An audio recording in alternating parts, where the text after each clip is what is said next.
just sent you a video from Twitter.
Good evening, everybody. Welcome to Rivalz Race Chat. I am solo this week. Adam has departed and flown all the way to Mexico. So good luck to him and whoever's traveled with him. I did that trip with Adam a couple years ago, and it can be interesting. Today we're expecting Alex Nagy to jump on. Todd Lewis is going to stop by and talk about where the NASCAR Canada Series is going to end up. I'm sure everybody saw the deal with Rev that came out this week. And we'll talk to Todd about what that means. Of course, Alex Nagy's come on to talk about United Racing Series, APC, the Dayco Superstocks, probably a bit of Delaware stuff. And then we're going to have dirt racing under Hennessy from the East. Andrew is a Brighton Brockville racer over the years. We're going to come on and talk about crate sprints and the ice racing he's hosting on a pond near his place. So we'll get the whole details on that. We'll also wrap up Chili Bowl week. We'll talk about the testing of the tires at the Chili Bowl. And anything else you guys want to talk about, we would love to hear from you today. So, our weekend schedule came out. All kinds of crazy stuff there going on. So, as we get into the season, a lot of things come out with the schedules. We're getting closer to get everything together with everybody. And it's such a puzzle to put it all together because, you're really trying not to step on anybody's toes. But we get back to the Usher weekend schedule. Alex Nagy's here, so let's get ready to bring Alex on, and we'll talk to him and see what he's got going on in his world. Alex is a guy we deal with quite closely here with G-Force as part of our broadcast partnership with APC. Alex is one of the good guys in the sport. Let's bring him on. Alex Nagy here. Alex, thanks for joining us. Thanks for. You know what I love about this? I love that you're like in the Adam chair, and they didn't even switch me over to the A spot. You just got that side of the screen, which is even cooler. So I'm sure Adam's wouldn't be surprised if he chimes in, but good to have you. Lots of stuff going on, Alex.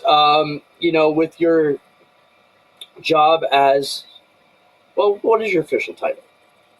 Director of Motorsports for Canusa APC. And that entitles which?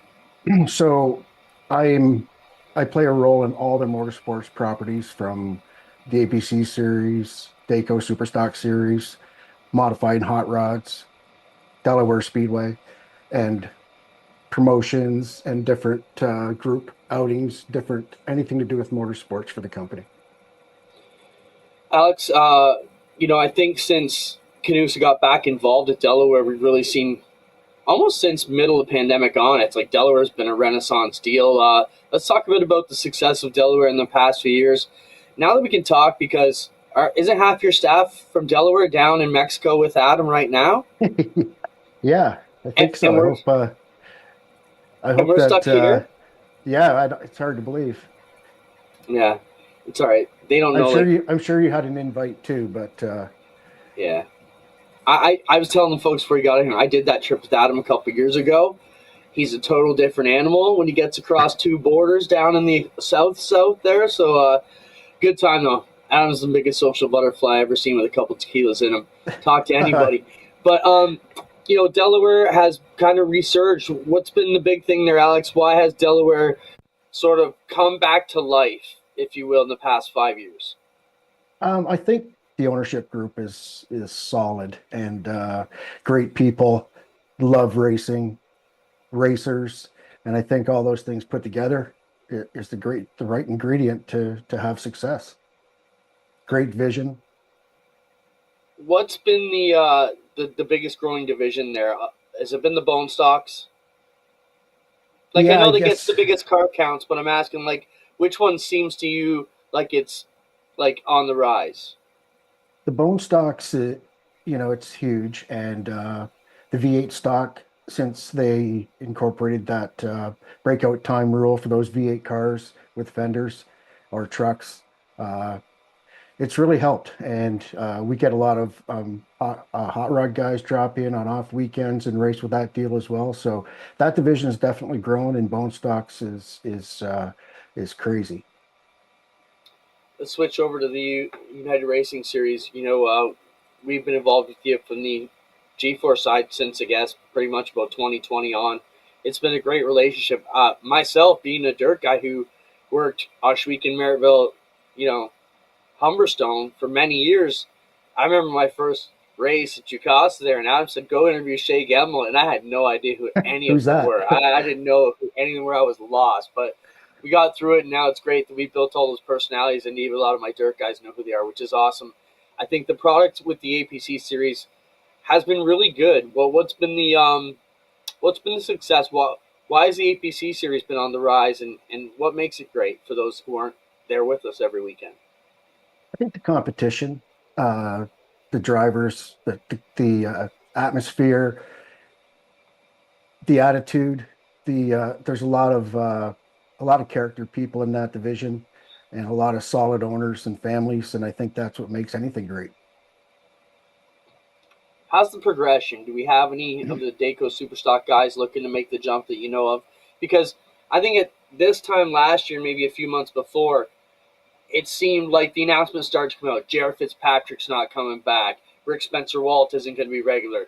Then we see, Trey Lapsich do what he does, signs his deal. And then you see Kyle Steckley go off to his deal. And then Danny Benedict says he isn't racing. So it looked like the bottom was falling out 15 months ago. But it didn't. 2024 produced all the action it could. Car counts, like everybody wants more cars, but I don't think the product suffered to the point that it was a negative at all. You know, so, would you agree to that assessment? Yeah, we stood pat from 2023 as far as our average card count, right around 20. Yeah, the series has had more when it had that huge spike at the beginning, and I don't care what it is. When you have a program of any sort that continues to spike, eventually it's going to top off for a little bit and go through its cycle. And if this is our down cycle, we're in pretty good shape. So, but overall, we've maintained, um, getting back to the super stock thing. Yeah, we'd hoped that we'd have some super stock people advance. And to be honest, there hasn't been a lot of that. We'd love to see that. Hopefully we'll see that in the future. When you look at how the APC series has grown, the competition's been really good. And you've had new stars step up, and these guys still making the effort to come back. I think the storylines were great. Kyle Steckley said on this program last week he wasn't sure if he'd be able to be a hometown guy. Who's the next star who's going to step up? And I hate to make you name names, but maybe for the fans that aren't familiar with Weekly, who should we be keeping our eye on coming up? Yeah, we still have a ton of stars.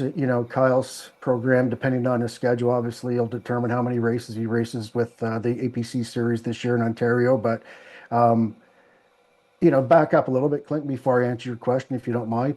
Uh, the fact that these teams, drivers are moving forward and doing some things different that they want to do, advance themselves in their career.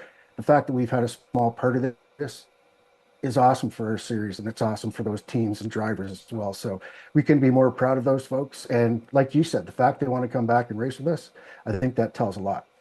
Um, they could just walk away and go on their merry way, but they all make a great effort to come back, and we appreciate that. Um, New stars, we have Cole Quinton, rookie of the year last year. That kid's ready to break out. He's the real deal. Uh, Ray Morneau. There's uh, Connor Pritico. I mean, you're right. We have Yeah, we have new blood coming in that are solid teams, got good equipment, excellent race car drivers. And we still have, our regular stars from Josh Stoddy, Joe Lawrence. Junior Farley's been around for a long time, but he's really starting to peak now. Sean Chenoweth, incredible veteran that I know for a fact that there's nobody that wants to win another race in that series than him. So that's exciting to see. He's got some new equipment this year, so we'll see how that goes.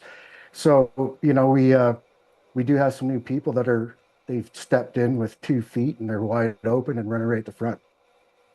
yeah. I think the personalities that we've seen, even in the Daco Superstocks, down through what we've seen in the past few years, guys like Lane Zardo and that coming up, they got great personalities that are just great. And Yeah. the names you mentioned there, just when I hear you go through, just the storylines of a couple of guys you mentioned, Josh Dottie, the hardworking family man from up north who gets it done, travels around, and always brings a great car, great package. He's a contender everywhere. Then you got Joe Lawrence with the little team that could, two brothers living out their dad's legacy, in a sport that they shouldn't even be carrying helmets to, but they got a boatload of talent and a shit ton of desire. So those guys, and then you go into a kid like you mentioned, Connor Pritico.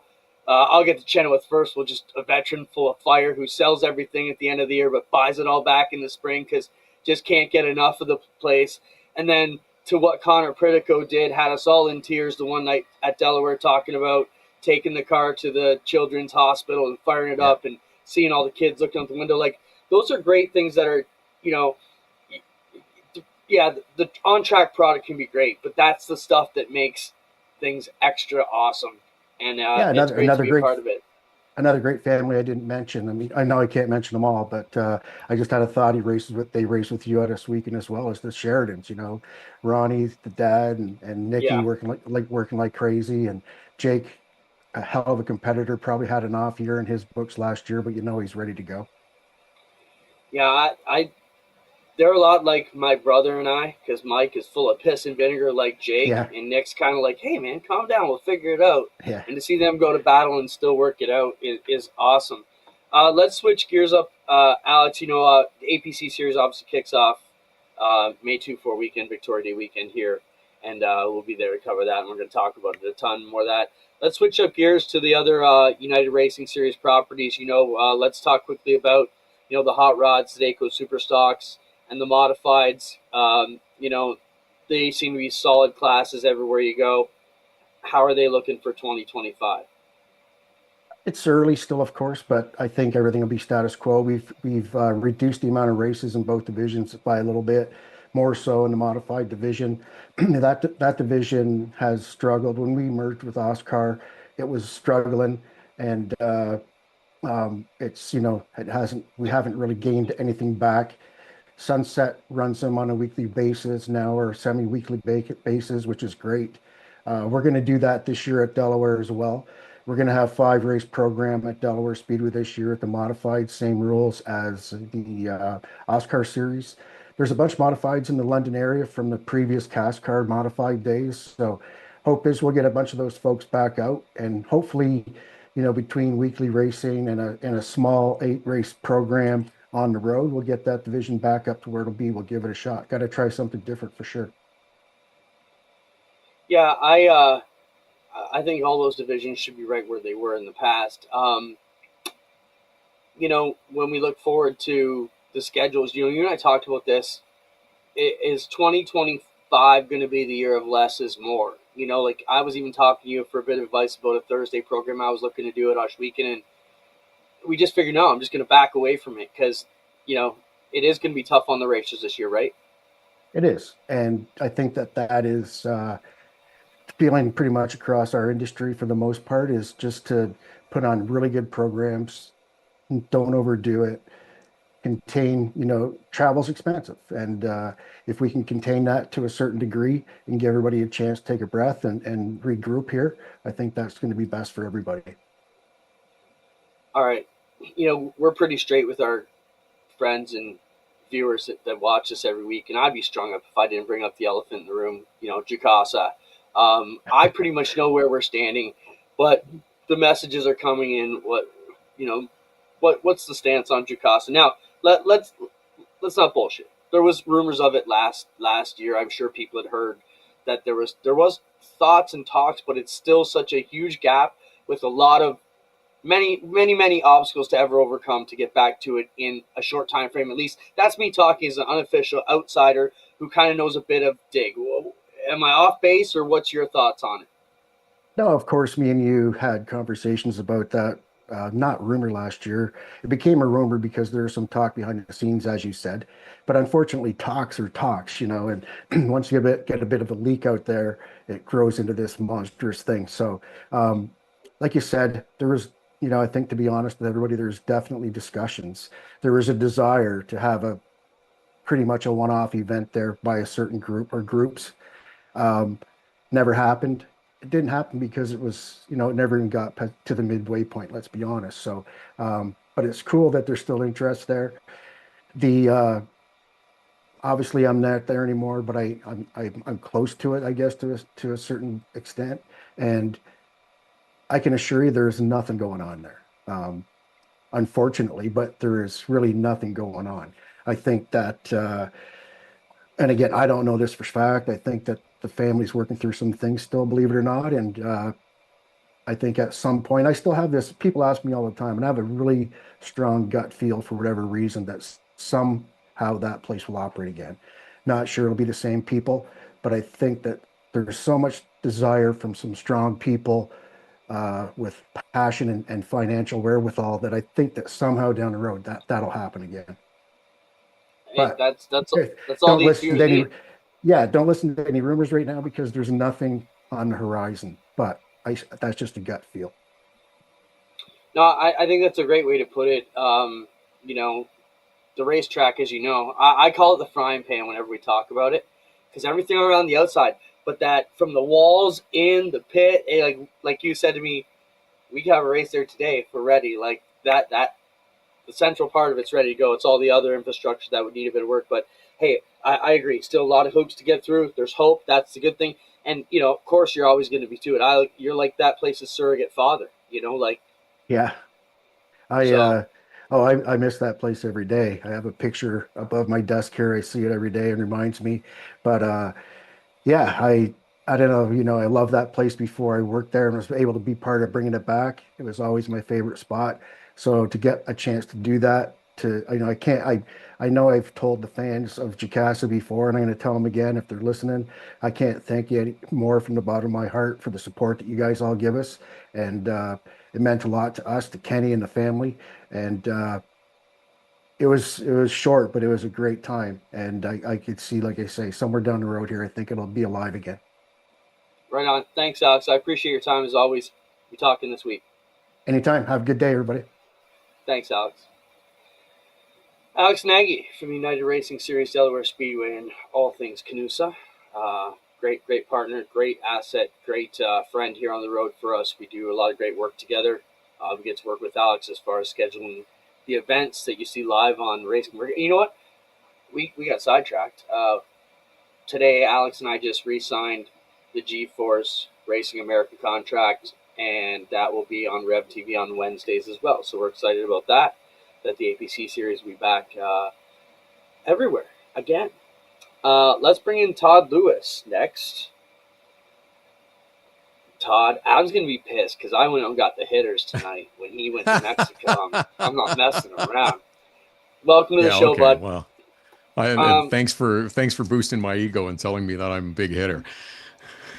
let's talk about the exciting news that came out last week. So first off, you've been with Rev for a while. You've been working with Mike and Ed and doing programming over there. Um, you know, we'll let you roll it out. What can you say about the NASCAR news that came out Thursday of last week? The news being that Rev TV will be the new home for the NASCAR Canada Series, and they will be involved with NASCAR Canada on a multi-year commitment. This isn't just a one-off. This isn't just 2 years. This is many, many years. Mike and Ed and I were at NASCAR meetings this past weekend to get in front of the teams and get to spend some time with the folks from NASCAR in Charlotte that were up to talk about how excited and that they were looking forward to this new partnership and moving forward as well. So yes, NASCAR Canada on Rev TV starting in summer of 2025. The May long weekend at CTMP is the first round, and all of races will be on Rev TV. Now, one of the things that Mike and Ed and I and others are working through the logistics is doing more live races. I can't say how many because I don't know how many there are going to be, but this has always been a conversation and topic of having live races, and it's different from the live stream thing too because it's a live race broadcast. So we want to have live races on Rev TV. We want the shows to be longer than the 60 or sometimes 90 minutes that the races have been. So you can tell more stories. You can do more things in a longer window. In addition to the initial airing, there will be repeat airings on Rev TV as well, and that will include prime time racing. So that's a great opportunity for more eyeballs and people to see the great shows that the NASCAR Canada Series put on and to accumulate and help grow the sport. And that's another good point too, is that it's not just about here's the race, plug it in, see you later, we're done. Is their commitment is to help grow the series because we believe it's undervalued. We don't think that it's received enough attention and enough support from a lot of different areas. So we want to do what we can to help support the teams, to help support the series, and to help support the tracks and promoters who have put so much time and effort into it. So there's a lot of balls that are being juggled right now and a lot of decisions that have to be made and plans that have to be put in place looking forward in a very short time. So everybody's on lots of calls, having lots of meetings and sending and receiving an awful lot of emails right now. But that's the big news, is wanting to have races on TV, live racing, repeat racings, including prime time, doing what we can to support partners, to support the tracks and the teams as well, and help them grow their programs to bring more people in to see this great product that you and I and others have known for so many years. I got asked the hard questions, and I know you may not have these answers yet, but Do my where best. does Flow and TSN fit into the new mold at this point that you know of? I do not have a hard answer that I can give you at this point.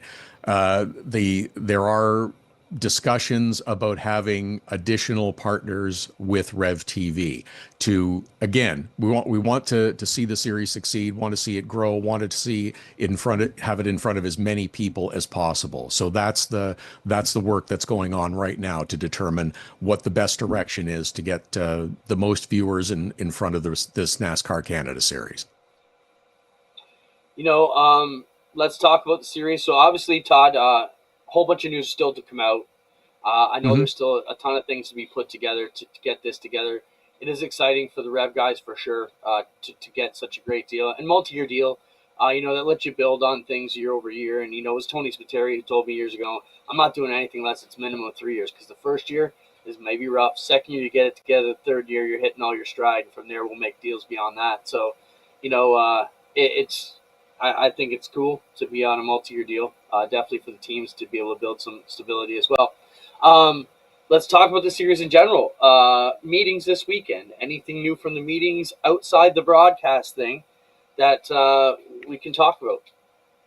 Well, as you know, as Alan LaBrosse has been the general manager for just over a year, and had a lot of great conversations with him and others from NASCAR as well, including Chad Siegler, who is the head of international, who has spent an awful lot of teams, and the teams are excited about this too. I should mention that is that we had a lot of good questions and comments and feedback from teams at in both the Ontario and the Quebec meetings this weekend. So they're looking forward to it and excited about it, and think this is something that we want to help support our programs. If there's new and innovative ideas that they can come up with, we encourage them to bring them to us and to reach out to help grow the series. They've had partners that have suggested, maybe we want to do some different activations and be involved at different events and do more appearances and activations with the teams. Great, let's talk about that, and we can help you and try to promote that as well. Promoting all the races to try to get more people to all of the tracks as well. That's another commitment from Rev TV. So there's a lot of things moving in the right direction. The rules package I don't really want to speak on because I don't make the rules, but what we can expect, I would say, is good racing, exciting racing. And just as I heard a bit of what you were talking about with Alex Nagy previously, is that everybody's concerned a little bit about costs and what's going to happen in the future. So that we share that concern, and everybody has said that they'll try to work together to make the contain the costs and make it as cost effective a program as we can. For instance, the Western trip for NASCAR Canada this year is going to be back to the shorter trip, where there's going to be the race in Edmonton and on the Saturday, and then the race in Saskatoon on the following Wednesday. Tightens up the trip, shortens it up for everybody, and the series is going to look at other areas to improve as well. And the other part of it is that they've been working with and should be hopefully announcing some new things with the series that's going to help the racers and the teams as well. I can't steal their thunder, and I don't want to because I don't know all the details, but there should be some good news coming from the series pretty quickly. Yeah, I know, Alan. I was fortunate enough to take a lot of time with Alan last year. We rode to a few races from the hotel, Edmonton being one of them, so that's a good half-hour time to just chat in the car. And I think Alan's ultimately good for the sport, being from Quebec, being bilingual, having his business talents, and he knows racing. He was a promoter. He's kind of touched all the boxes that you would think, right? Has he ever held the microphone? Has he ever done our job? I don't know if he's probably, because he has done everything else, and race motorcycles, raced open wheel cars. He's been a promoter and a track owner, a manager, an agent, whatever you want to call it. He's done it all. Also, did you know he owned a roller hockey team? That's like there's a lot of things that Alan has done. We were talking about that over the weekend. So he's got a lot of experience, and he's got a lot of great contacts as well. And as he said, it's like the first year is kind of a learning year, and now there's been some changes and some shifts, and some things are going to be done a little bit differently. And again, it's all to help benefit the racers and ultimately generate more fans and more interest and help the fans with their enjoyment as well. Were you there? I think it was Montmagny at the end of the year, and it was the last race of the year, and we're all just kind of having a beer after the crew was breaking down in the field there. And he was telling us about the GT40, I think it was, that he had, and he was trying to sell to the Pittsburgh Penguins to give to Sidney Crosby, right? Yes. And I believe the story was it was serial number 87 with like super small number of miles on it, and he was trying to sell it to his friend he knew from the Penguins. Oh, he knew Sidney's agent, and he was trying to say, hey, you guys should be buying this as a gift to your client because it's number 87. It would have been amazing. Just the stories like that are great. But Alan's great for the series. Let's talk about car counts. Any new blood coming in? How do you think that's going to be? And just for the folks to just go back a little bit here. First off, Todd was in Toronto for the Ontario teams and for the annual general meeting. And then you guys went to Quebec Sunday for general meetings. And then half the team went to Charlotte to continue those meetings this week, as I understand as well. So been a busy week. The other thing we're talking about is why are we trying to keep things cost effective for the teams from management side and the series? Well, there's two main factors that are going to affect our team this year. One, the carbon tax, price of gas, where we are in Canada here alone, and the fact that 95% of our racing parts these teams are buying are American, and the dollar sucks so bad right now. So that's just where the teams are really feeling the pinch. When they wreck, it hurts them more, to the tune of 10 to 15% more than it did last year in some cases. So that's where we are with that. Todd, before we get moving on too far from you, you see all these other things in the world. Any other stories you're doing? Where are you going to be with IndyCar this year? I'll be at the first race in. Sure. Well, I hope so. I will be at the first race in St. Petersburg, working my usual role as the track announcer for the event. So, looking forward to that. I don't have a signed agreement yet, but I have a verbal yes. I'll be doing the same thing at the Ontario Honda Dealers Indy Toronto as well this summer. So yeah, I'll squeeze in a few other IndyCar events. I'm still doing my other show on Rev TV. In fact, I was shooting an interview before I came on with you for an upcoming show with Brent Roy from the Super Clean Late Model Series in Atlantic, Canada. So I do my best to keep busy, and I still got time to hang out with you. So it's not bad. Yeah, we break bread all the time, maybe 6 times a year on the road. And when you squeeze in these other jobs, I was sliding into the fire suit to take your role. So, we did eat some good places. You eat a lot more fancy stuff than I will, though. Some of these places we went with Joel. That smoked meat place in Montreal, I was like, man, what am I going to eat here? But we got through it. It's your delicate constitution. Like if you really want to go and try, let's go have Indian food or something. Like, let's go real spicy sometime. I got the palate of an 8-year-old. Chicken wings, pizza, burgers. Yeah, I know. We're happy. Right. I'm not that cultured. I can't do the wine like Claude does. Where else do I want to go with you before we let you go, Spencer? Do you have that video of the suitcase? I want to ask Todd if this reminds him of anybody. Do we have any friends that should be doing this? Have you ever rolled through a airport with Adam Ross, and he's got that old suitcase with the wheels on it, and the thing clacks like an old 1900 train? He needs to do this quickly. Roll it, Spencer. I have discovered a simple way to extend your luggage life. This is what Adam needs to do. Okay. Begin wrapping one wheel. Make sure the tape sent this in today. Continue wrapping until most of the wheel is covered. Because Adam's got the squarest wheels on his thing, and I'm only bust his balls because he's on vacation now in Mexico. All right, that's enough, Spencer. But I swear, Todd, we laugh walking through the airports with Adam because it sounds like he's got a popsicle stick in the little wheel like we used to put in our bikes. Yes, that's it's just to warn people that he's coming through. So that's it's a safety thing. I think that's why he's doing that. Before we let you go, what other hot topics in the world of racing? We're getting into Daytona. You got Kyle Larson coming back to the Indy. What are the stories you're watching right now that we should keep our eye on?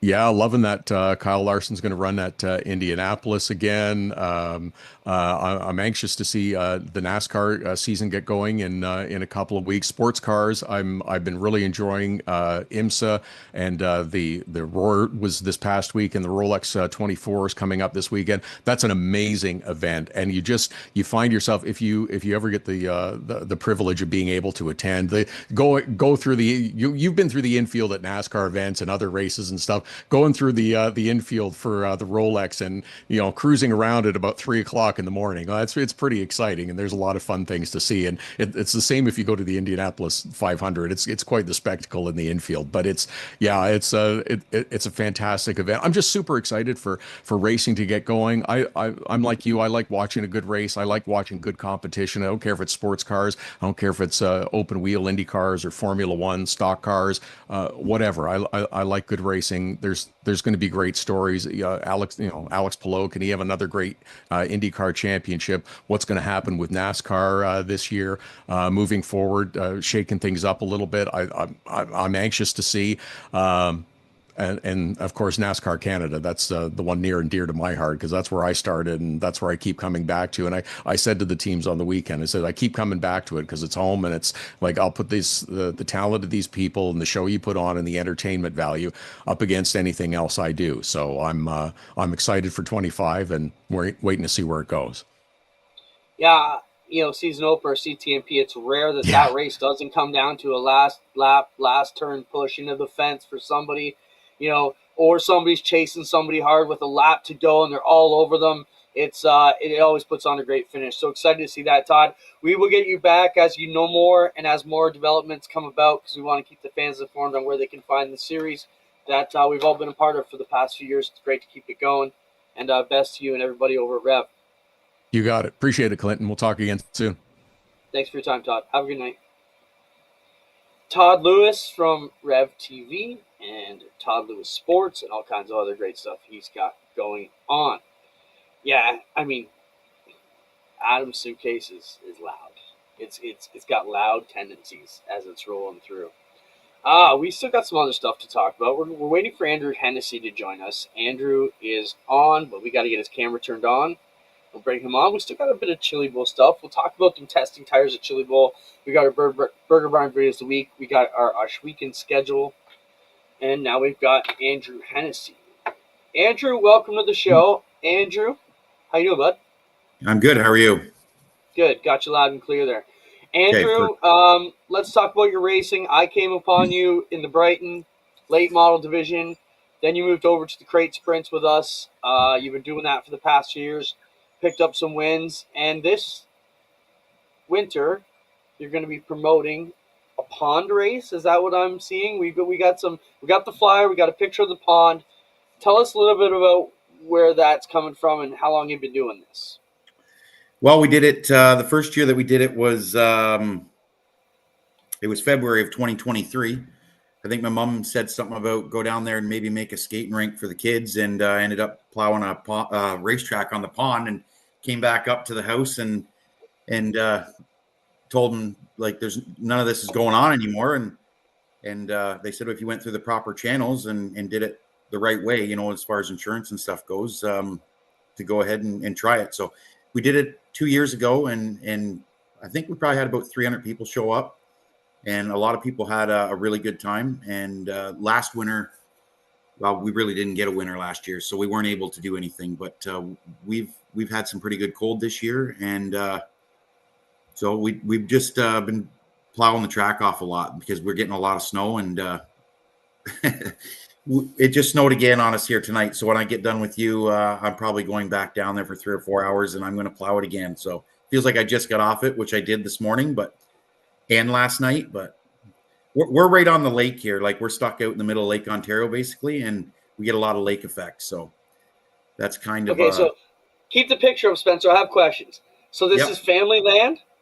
Yeah, this is my dad's gravel pit. I don't know how long we've owned it. I mean, it was my grandfather's before it was my dad's, and it started out on the left-hand side of that, just a little pond we used to swim in when we were kids, and it was trees and dirt banks everywhere. And then so my dad's always wanted this pond, and they just keep excavating the material out of it, and some water and like some road reconstruction jobs where the soils are contaminated and stuff, and they can't put it back in. They'll truck the dirt out of there and then and replace the contaminated soil with stuff from our pit. So he's got a trail around it now. My mom uses it to walk the dogs and go for little walks around the property and stuff like that. And he's got a cabin. So where I'm standing there, you can't see there's a 24 by 24 cabin up on that hill. And he spends a couple nights a week back there. And then so he kind of gets to look over his pond. Nice. So How deep is this water? Well, this year, not very deep. You can see in that picture the top of the banks on the pond. That's generally where the water is.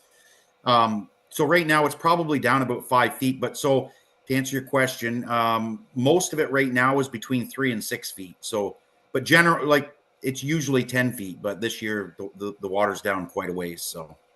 So another question. This is a pond fully surrounded. This isn't lake water, is it? Nope. Okay. It's just the water table. So I'm deathly afraid of a couple things, and one is falling through the ice. Okay, so anytime anybody's like, "Yeah, let's get 1,000 of us out on the ice and go drive in cars," I'm like, I don't know about that.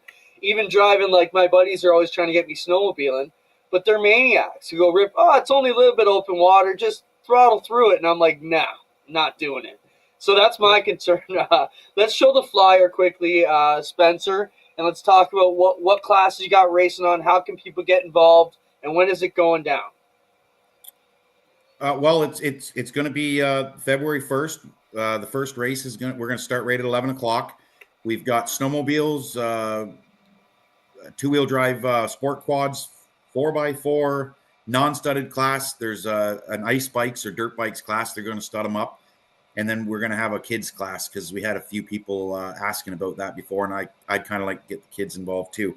So there's not much in the way of rules, really. Just the snowmobiles. They just, I don't really want any race sleds to show up. It's going to be hard to keep everything super competitive anyways, but it is a really small track. So we're just basically running open CC on everything. And basically it'll just come down to whether or not you can make whatever machine you're riding that day turn. Cause I really don't think that it's big enough. Like that if you're comparing a snowmobile, like a 500 CC to an 800 or something, you're only going to get 100 feet before the corner, or 125 feet. So I think if you can make it turn, I think you'll smoke that bigger sled. You know what I mean? So we're just keeping track, trail studs, trail carbides. There's screw-in studs in the machine, so it'll kind of should equal out. So your mom tells you to go make a skating rink for the kids, and you come back with a racetrack, and you just like, Ma, you should have known better. Like, what did you expect me to do, right? Yeah, no, she was all for it, really. They said just make sure you insure it properly and keep people safe. If go with your gut. If it's not safe, then don't do it. And I've pretty much spent the last ever since we got the cold snap right after the 1st of January, I was down there every day checking the ice, and now I'm down there every day plowing it. I can't wait to go down there and do it again tonight. Honestly, I'm so sick of plowing snow. It's crazy. But they used to have ice races also when I was a kid here in Picton, right down in the Picton Bay, like right in the harbor. There was a group called the Bayside Trailblazers, I think they were. And I remember my dad and my uncle and them pretty much anybody local at the time racing down there right in the Picton Bay. So that was probably about 96, 97. And then I guess, the weather's so unpredictable now that a lot of that stuff's kind of went away. So there's just not a lot of ice racing anymore. I always found it entertaining. Yeah, we get asked to do it all the time in proposals at Oshwegan Speedway, and Glenn just keeps saying it's even less predictable for us because we're just that hour south kind of, and right. It's not. We get even less snow. So how can they? First off, for the viewers who aren't maybe familiar with you, Andrew, it's safe to say, how far from Brighton Speedway are you? About 40 minutes south. Okay, wait a minute. How can you go south of Brighton Speedway? I'm southeast. I'm down in the lake. I'm in the lake. Yeah, I'm thinking if I'm at Brighton and you say south, like south of Brighton Pits is St. Catharines, where I live. Like we're right out in the middle of Lake Ontario. We're in a little island, so I guess we're southeast of the Speedway. So for the Toronto folks, you're the other side of Brighton by about a half an hour. Sure. And for the Toronto folks, if you were traveling the highway, we would be like 25 minutes south of Belleville, straight south of Belleville. Okay. I think good to know, because I think how can people register for this, Andrew, if they want to come out and play around? Well, if they want to come and race, they can send me a message on Facebook if they've got any questions. But in order to race, you got to fill out an online waiver, which I've posted to my Facebook page. I'm probably going to post it every other day from here on out, just for the sake of doing it. But that's all you need to do to register. And then if you have questions, you just message me on Facebook. Just private message me if there's anything. I'll answer it, and then it'll be up to you to show up on the 1st. Come see what you got. Let's switch gears. Crate sprint racing. What's your plans for 2025? You had some good runs last year. How's that going for you, and what do you want to keep doing? Well, my plan for next year is probably it's probably not going to be much different than it's been the last the 2 years that I've had the crate sprint. I'm probably going to run Friday nights at Can-Am in Lafargeville, New York. I'll probably run there weekly for points. I'll probably catch up with work on Saturdays until, the beginning of July. And then I'll probably start, touring around a bit. Like I'll definitely be in Brockville after that. Any of the big shows that you guys are running at Oshwegan, I'll definitely be there. I see Will at Southern Ontario Motor Speedway, or Buxton Speedway. I think they changed it now. Yeah. They've got a race sometime, I think maybe during your powwow weekend. Regardless, I'll plan on going to that. So my Fridays I'll be dedicated to running regular Friday night Can-Am stuff. Any of your specials I'll probably be there for. And then Saturday nights, mostly Brockville, but if there's other stuff going on, I'm going to be there too. I'll use that as my play day, I guess, the Saturday. Right on. We see a lot of pictures of you and the boy. How cool is that? And, tell us about that, racing with your kid. Well, I didn't take him with me the one time, and he was mad at me. So that actually it made me happy. It's been a lot of fun taking him with me. Some of the best part of it is just the drive to the track. I mean, he's always asleep on the way home, but he's got a million questions about everything. He's super interested, not just in racing, but anything in general. But like when I don't win, he's always like, first thing he says when he comes in, Dad, why didn't you win? So I got to tell him, you're going to lose in this sport more than you're going to win, and teach him life lessons that way. But he definitely enjoys it. He was just talking about it the other day. We haven't done much with racing in quite a while now. It's been a few months, but he just asked when can we go to the races again? So I look forward to bringing him with me. I really enjoy the drives to the track, especially because it's just a lot of fun. This sport's built on those kind of relationships. If it weren't for our parents, we wouldn't be doing what we do. And what I like to tell now that I'm one of those old guys giving out the philosophy to the young parents now, and I always want to punch those guys in the mouth when I was a young kid. If another guy comes up and gives me fatherly advice, I'm gonna lose my shit. But no, I think it's best. I like to say, families that race together stay together, and I know where my kids are going to be on a Friday and Saturday night. They're with me at the races with my friends and in our family, and not out causing trouble, getting into trouble. So it's always good.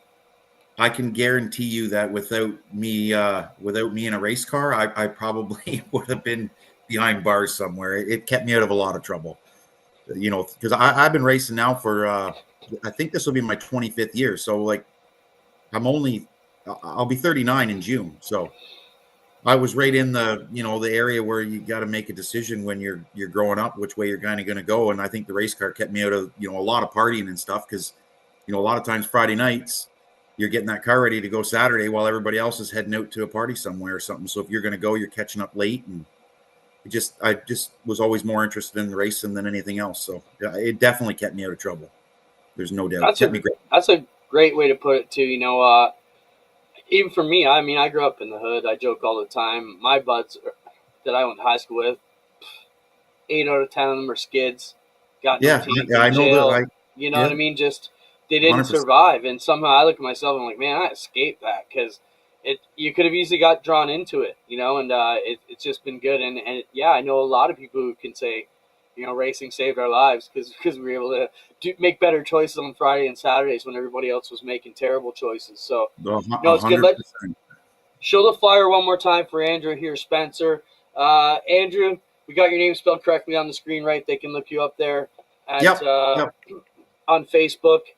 If you need to check it out, get involved in this. The Winter Freeze Amateur Ice Races down in Picton. Thanks, Andrew, for joining us today. It's always great to talk to you. One of the good guys from the East. We appreciate your time, and best luck with your races. Maybe we'll have to get you on after in a few weeks and see how it works out for you. Yeah, I'm sure it'll be a blast. As soon as the weather cools down, like September, October, people start sending me messages about it, and it's only happened once, right?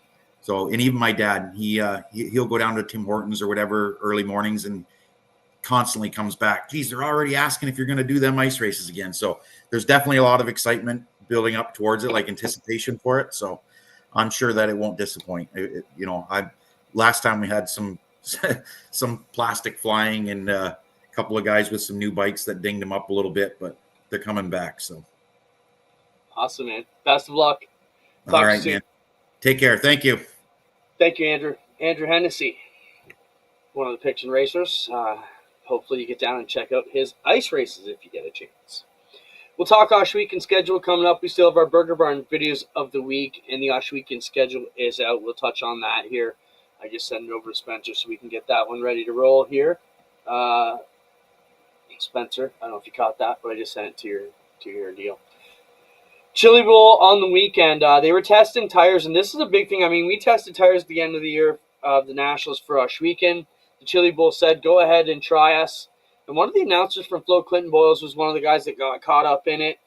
They did a Flo interview to talk about how the whole situation came to be, what's going to happen from here, and what went wrong. Spencer, if you have that, play the interview where they're talking about testing these tires at the Chili Bowl. It's a couple minutes long, but it's worth it for the racers here in the room. Hey guys, hot topic here this week has been tires and tire doping throughout the week, and I got Cody Cordell here with me. I found myself kind of in the middle of all of it. Cody came to me earlier today and said that my tires did not conform to benchmarking, or to conform to the Hoosier benchmark, and he asked me, did I wet grind my tires? Did I do anything to them? And I said, yes, I did wet grind them. And Cody asked me if I'd used methanol, he asked me if I'd used gasoline, and I told him no, that I had used Simple Green to grind my tires before I came here. And after discussing, what we saw on the graph, we decided that it was, Simple Green that caused my tires to not conform to benchmark. So I got Cody here with me to just kind of explain what he saw on the graph, and even as little as it shows up on the graph, it does show up, and that it does not take hardly anything to create your tire to not conform to benchmark. Yeah, I think it just goes back to what we've talked about all week. I hate it. I think that the biggest misconception is people are tire doping, and it's a dope. And white grinding is a popular thing, and when you use anything other than basically water, it can change the chemicals in the tire. And it's not always about what chemicals are in it. It could be what pulls it out. And just like I told you, look at the graph. It's very minimal. I wouldn't say you were sitting here trying to prep it. You were doing what you thought was right. You did what people in the industry have told people for years that it's okay. And I think that this going forward shows that the littlest thing, even by somebody that has been all for the tire prep or for the tire the new testing. standard of Yes, tire absolutely. testing. You've been all about it and very willing, so coming to you and using this platform and saying like what really happened. I'm not going to sit here and say you were doping your tires. I think you were doing a prep, but it also changed the benchmark of the tire, which in our rules say tire has to conform to benchmark. It changed that, and now we're in this situation. Yeah, and I just, to explain, grinded an old tire. The tire was a year and a half old. That's what the date code says on it. Grounded about a month ago and wrapped it up and brought it here, trying to keep it clean to Chili Bowl, and that caused it. So with that being said, I am not going to race this evening on Saturday's events. If the tire does not conform to benchmark, you're not allowed to race. So I appreciate Cody coming to me, asking these questions, trying to make the sport better, all of this. And I just want to, make this clear so everyone back home also can know. And, here at Chili Bowl, there's no matter how little, how big it is, they're going to take action on it. Yeah, and I hope this shows that, I hate it, what was going on. There was another one that did not conform to benchmark. We have also instructed them that they've also been disqualified from the event. And like I stated earlier in the week, at the drivers' meeting, anything from Monday, Tuesday, Wednesday, we got all the results back. You and another driver who will be announced shortly are both disqualified from Saturday, but you'll be allowed to race next year. And so we felt like that's the fairest thing we could do. And I appreciate you being open, and I think being open like this makes the sport better, and we can move forward and just show that the littlest thing of changing the benchmark is not what we need. We need to just bolt tires on, and if you want to cut them or sipe them, that's fine, but we need to keep everything in order. That's what we have for you guys. Thank you very much. So quite the story there. I'm making notes as we're watching this. So pretty much they said they were going to start sampling tires. We did the same thing at the end of the Nationals last year. It's such a kind of voodoo witchy thing that we've seen a lot of drivers get caught up in. The thing that I took out of this was, first off, Clinton Boyles was for the testing. That's the interviewer, and he's one of the top competitors down there that they had on the broadcast team. He got caught up in it. He said he was all for this deal. I think what I take away from that as a track manager myself who runs these types of programs is the attitude that Clinton Boyles had. I think makes me want to work with a guy like that more, in the sense that you want to make sure that everything is totally right for a guy like that and not just. And I guess the best way to explain it is, when teams pitch a fit and start calling everybody names and flipping out, you're like, well, just take it then. But I think the attitude goes a long way with the teams to understand, hey, we're not trying to out to get you per se. Like, this isn't a witch hunt. We're not on the hunt for you. We're just doing general testing if you get caught up in it. But this is where things get a bit shaky because Simple Green, guys, been using for years. It's basically a cleaning agent.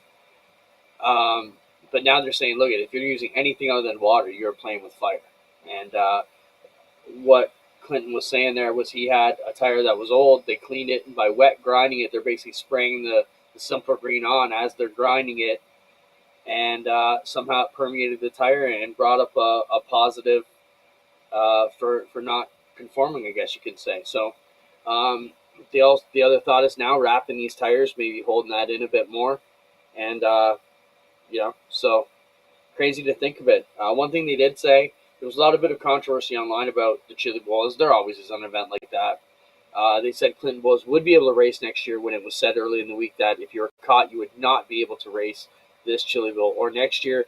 But I think they said at the end, because you were caught Monday, Tuesday, Wednesday, he already paid his penalty by being not allowed to race this Chili Bowl, as opposed to them catching you on a Friday, Saturday test, at which point you took points or positions away from other teams that you shouldn't have, and you would have to pay your penalty next year. So it's crazy to think that a race of that magnitude, you'd have guys messing around and getting caught up in it. But good on the Chili Bowl, especially when you have that many teams in there to go after it. I think catching a few of them makes everybody really get their stuff in line to make sure nobody's in the crosshairs of that. And the fact that they went after one of their quote-unquote their guys, let's say, because Clinton Boyle's working with the broadcast, helping to promote the deal,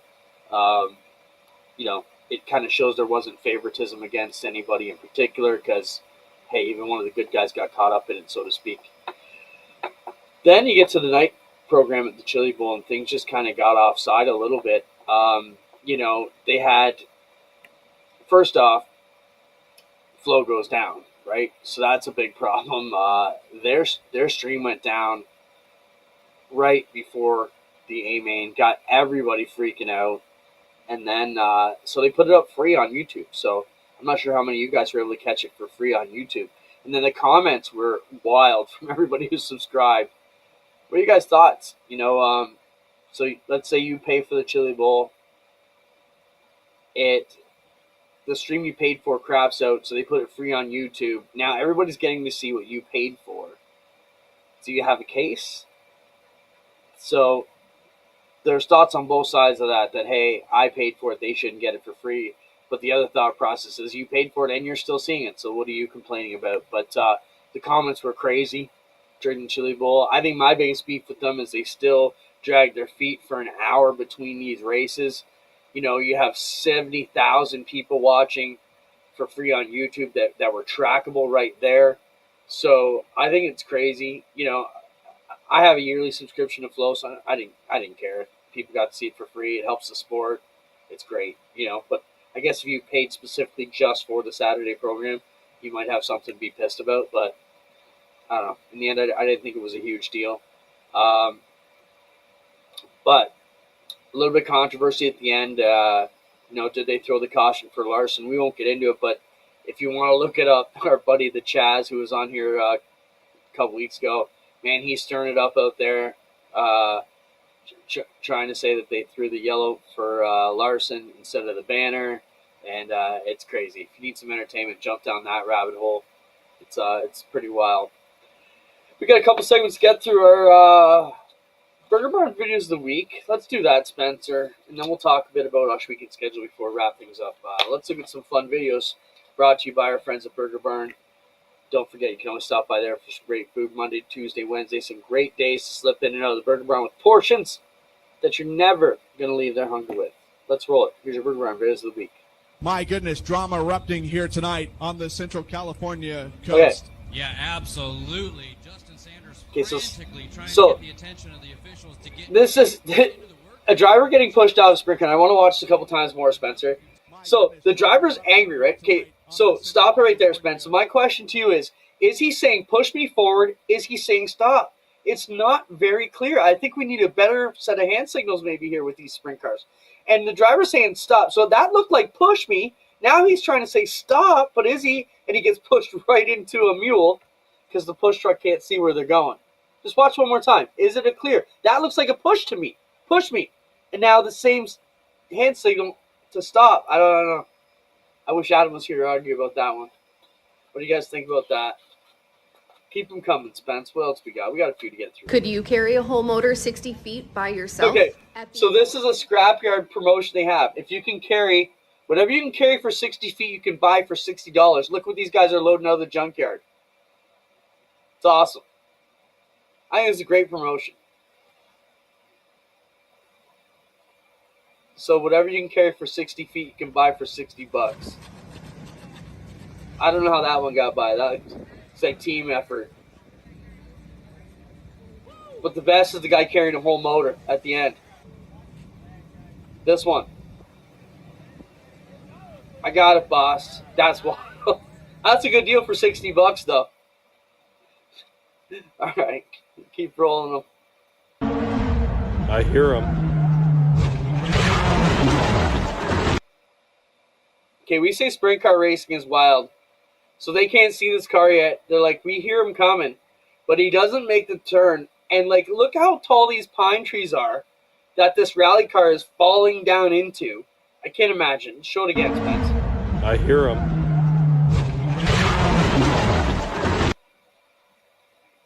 It's a long way down into that snowy valley with your rally car, bud. All right, what else we got?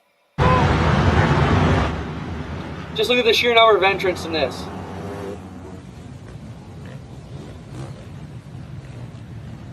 I don't think Andrew's gonna have that many quads on his ice in a couple weeks, but how many started that race? 200? All right, what else?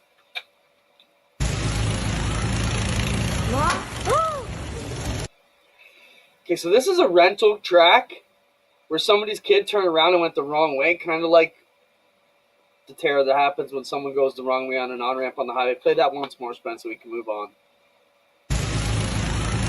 The kid's going the wrong way. Oh! That's going to leave a mark. All right, what else? Okay, we show you some kooky racing on this.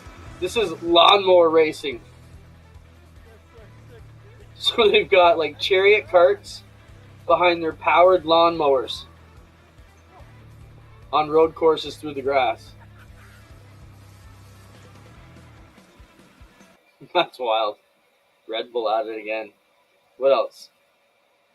No, por favor. No. Holy shit. Hijos de su pinche madre. Okay, so where can I hire this guy? We need this old kind of stunts back at the races. We need an old Hell Riders Daredevil stunt show. Get me this guy's number. We need the Dukes of Hazzard jumping on the front straight of some of these dirt tracks. Show me again. One more time, Spence. No, por favor. No. That's so awesome. Brings me to a thing I was thinking about last year when I was in Daytona with the NASCAR Europe folks. Met a gentleman from NASCAR Europe, and what he was telling me they do is they pay a lot of money, and a big thing in Europe is they have movie cars. So as an attraction at the races, they will have the Dukes of Hazzard car, they will have the Back to the Future car, they'll have the Ghostbusters, Ecto-1, Mobile. They have, and that's a huge draw for them that they do to kind of bring people in as a draw to the race. I thought that was a great idea. What else we got, Spencer? This is why I said don't park your car off the top side of turn 1 and 2. I said go move your car, so you need to go move your car. One of you just has no car to drive home. Now because you did not listen. So, if your car is parked over the top side of turn 1, I'm not going to tell you again, go move your car. Now. Almost sounds like Fran telling the kids to get back from the fence at Humberstone. Yeah, sometimes you got to listen to us announcers. We don't always tell you, but sometimes it's not for our own good. It's for your own good or your car's own good. Had a car parked in the wrong spot, and I was trying to tell them, well, now you don't have a car anymore. What else, Spencer? One more.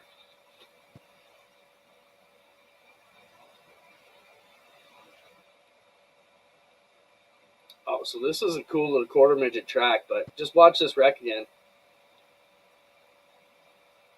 This thing gets up into the wall and it's gone. Oh, leader is out of the park. Hope little Billy's okay. Well, we made it. We made it through the hour. I'll take a couple more minutes quickly here to go over the Oshweekend schedule. Show the Oshweekend schedule if you can, Spencer. It came out. You can go to OshweekendSpeedway.ca for all the latest and greatest. Of course, World of Outlaw tickets have been flying out the door for Wednesday and Thursday, May 14th and 15th. Check that out. Friday, May 9th is our season opener with the Race of Champions Sportsman, Crate Sprints, Mini Stocks, and Sportsman. And then, of course, Summer Sprint Showcase in July, where we'll have all the groups back in. GLSS, SOS, and ESS are all off that weekend, so we expect the best to come in for our Summer Sprint Showcase. And, of course, Nationals weekend. Next week, we're going to talk a lot more about the Mini Stock Nationals. First ever for the Mini Stocks. Thunderstock Nationals will continue again, and then we have the Crate Nationals, and, of course, the 21st Northern Sprint Car Nationals. That's all the info at Oshweekend. We'll talk a lot more about that next week with drivers' meetings coming up March 2nd, which is a Sunday. And we'll have the announcement about that here in a couple of days. Well, we made it, Spencer. Good job. Thank you, everybody, for hanging around. We appreciate you being with us. I want to thank our guests tonight, Andrew Hennessy, Todd Lewis, and Alex Nagy, for their time. As always, I want to appreciate everybody for hanging out with us and keeping us warm on this chilly Tuesday, because I don't know where you guys are, but it is cold everywhere. Hey, Spencer, you got that one last pick I sent in of Florida? 5 Flag Speedway under snow. Even Florida's getting snowed in. Yeah, this is 5 Flags. We had the Snowball Derby. Get it? Snowball Derby. Just not that long ago, we were talking about the biggest race, and look what's going on down there in Florida. So it is chilly everywhere in North America today. So warm up wherever you are. Stay cuddly and make sure you're ready to go. Thank you, everybody. We'll talk to you soon. Spencer, as always, you're the best. Adam Ross will be back with us, fresh from Mexico with the tan, and hopefully hungover still next Tuesday when we see him. Thanks, everybody, for coming out. We appreciate you. We'll see you soon once again.